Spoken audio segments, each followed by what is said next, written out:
Okay, but how crazy would it be if I just decided to film my first booktube video in photo booth in fading natural light, feeling dysphoric as fuck? Are the glasses helping with the dysphoria? Hello, good question mark people of booktube. I don't know if you will see this video or if I will ever see you, but I am toying with the idea of doing the thing a lot of book talkers are doing, and that is making the transition to this platform. Calling myself a book talker is perhaps a bit of a leap, a bit of a stretch at this point in my internet existence, but I do like to yap about books and other things on occasion. I have seen a couple of iterations of the booktube newbie tag. Honestly, saying the word newbie makes me want to throw up a little bit, and I don't love or feel excitement for those questions. So I figured we could discuss some of my favorite books that I've done and other wrap up content on other platforms. Without further ado, my favorite full length published works that I read in 2024, starting with Black Liturgies by Cole Arthur Riley. This is an incredible and important read for anyone who is interested in deconstructing a spirituality that they were raised inside of, especially if that is Christianity in the United States, and are interested in finding the value in a belief system that they might not want to abandon, but can't help but see the ways that people are manipulating it all around them. To Wield the Darkest Night by Beau Van Dalen, which is a cozy fantasy, not typically my genre. I tend to harbor a need, a burning desire for angst, pining, yearning, strong character development over the course of a book. Some of those elements are here, but they are not showing up in very high stakes ways between the characters themselves. This is a story about a knight who has been contracted for some time to a dark lord to carry out his dark deeds, and as a result of that has been granted immortality, but over time has become very disillusioned by the promise of life eternal, who on the course of finishing what he has decided will be his last mission for said overlord meets a trans healer. They both learn a lot about each other and fall in love and eventually retire from said evilldom. A magical dildo is also involved. When Stars Have Teeth by Dani Trujillo is a contemporary romance that is the second in a series that starts with When Lizards Hold the Sun, both of which are incredible books in my opinion. I read both and loved both this year, but When Stars Have Teeth made my list for the end of the year because it has so many of those painful elements I described earlier. Brutal pining, brutal angst, mixed with a lot of inner turmoil, self-hatred, mental health struggles, grief, family dynamics, everything that is so real for real people in real relationships to experience and overcome, or not together. But spoiler, this is a romance, so they do overcome, and they are very hot, if also hurting a lot while doing so.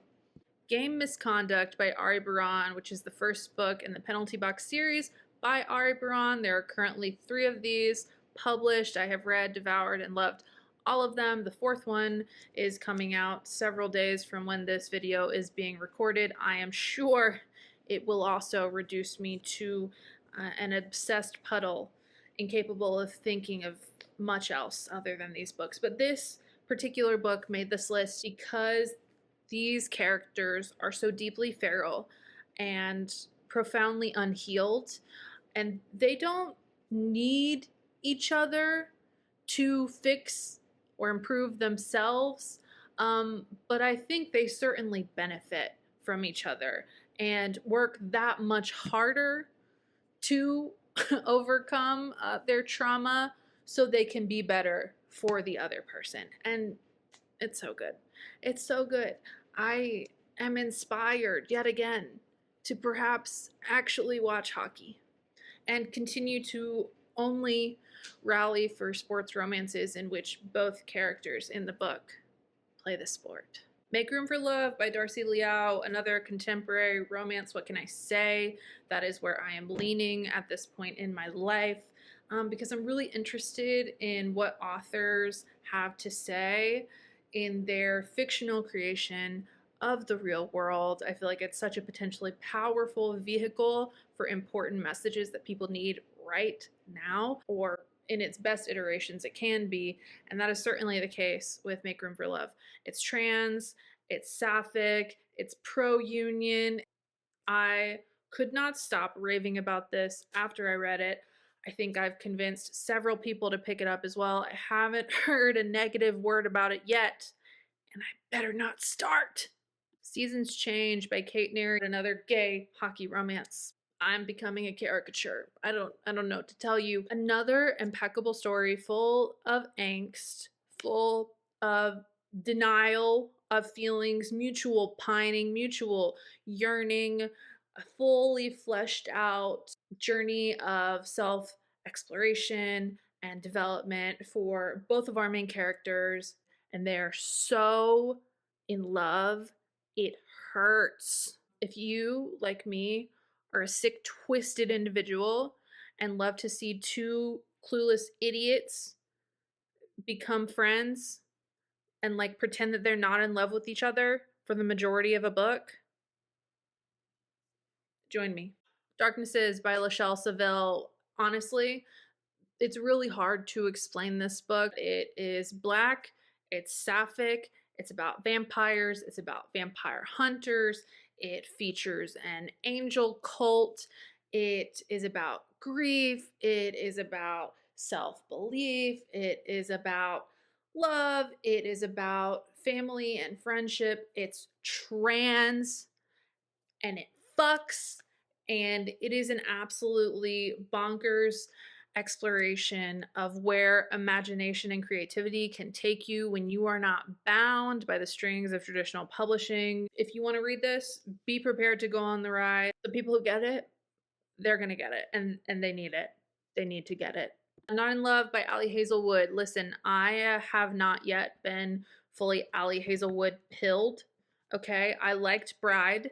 I thought the first half of that was really fun. Something about the back half felt sloppy and disconnected to me in a way that was very disappointing. But Not in Love has proven to me that Ali is perhaps one of the greats doing writing romance right now. If you love a pathetic, instantly obsessed man, if you love believable, fully fleshed out characters, if you love real world commentary in very unexpected ways, if you love tension and chemistry that jumps off the page, if you don't mind having to do laundry after reading a chapter, you need to fucking read this book.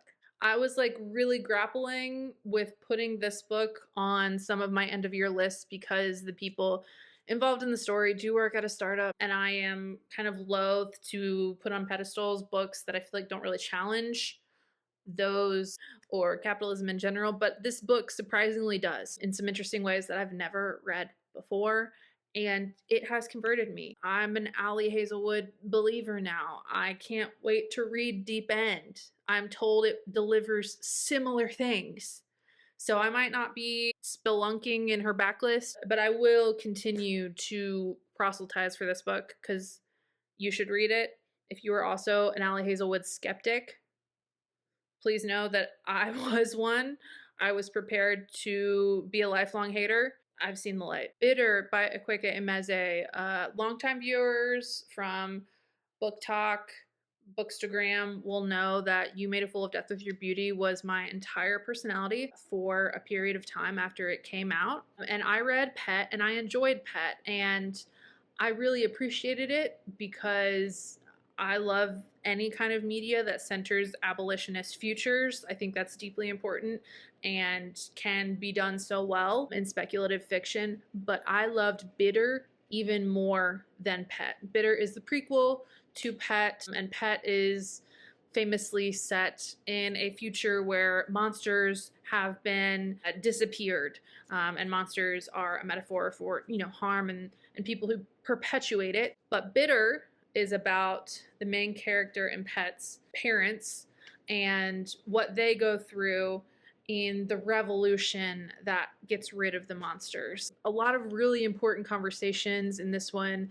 about what liberatory work looks like, who has a place in the revolution, and what love can help us do to change the world. This book is borderline a romance, and perhaps that's one of the reasons why I was so drawn to it, but it just feels very resonant and necessary for this current moment, and I cannot recommend it highly enough. Next up, we have The Prospects by Cait Hoffman. I'm not a huge sports romance person in general, and just don't find compelling these dynamics between like athlete, regular person, because that just more often than not becomes like celebrity romance, and I do not care about that spectator shit show in seeing all of the exploits of fame and excess on a page that end up being like the vehicle for our other main character to fall in love. I find that deeply, deeply uninteresting, and one of the reasons I really enjoy these romances where both characters are involved in the sport is because there's such a sense of shared struggle that they generally have to go through, whether they're on the same team or are rivals. I just think there's so much more room for exploration of the relationship between the two characters and their character arcs from start to finish. And The Prospects delivered a lot of that, plus second chance romance, which I love when it is done well. It gives the opportunity for a lot of depth to be added to the relationship, a lot of like miscommunication opportunities as well. I am a miscommunication apologist. Hello, I'm sorry. And it's trans also, which I am gonna love the stories of my people more often than not. Braiding Sweetgrass by Robin Wall Kimmerer. My message to you is to dedicate the time to read this one, even if it's just a chapter at a time. The writing is beautiful. The call for us to remember our connection to each other and the earth, and how that can change our responsibility to everything and everyone is so, so important. And if you can, I recommend the audiobook. Robin's voice is very soothing. Just let the poetry of her words guide you. It's very life-changing. I hope I'm not the first person you've heard wax poetic about this book, but if you haven't read it yet, I hope I'm the person who convinces you to pick it up. It's required reading. And finally, the last book on the list in today's video, The Perfect Crimes of Marian Hayes by Sebastian. And listen, if I am nothing else, I am very often a historical romance hater, much to many of my friends' dismay. The level of direct political commentary and subversive perspective I really crave in romances especially are simply hard to find in a lot of the commonly available or popular historical romances being written and published today. Maybe that will change, because if you have seen, there is a bit of buzz online about the genre losing support from traditional publishing. We'll see what changes it goes through. But The Perfect Crimes of Marian Hayes delivers on all fronts for me. It is incredibly political. It is sublimely subversive. It's queer as fuck. It has some of the most delicious pining and delightful banter, love letter exchange, crime hijinks you could ever imagine. I hope you read it and love it, and if you don't, that you don't tell me.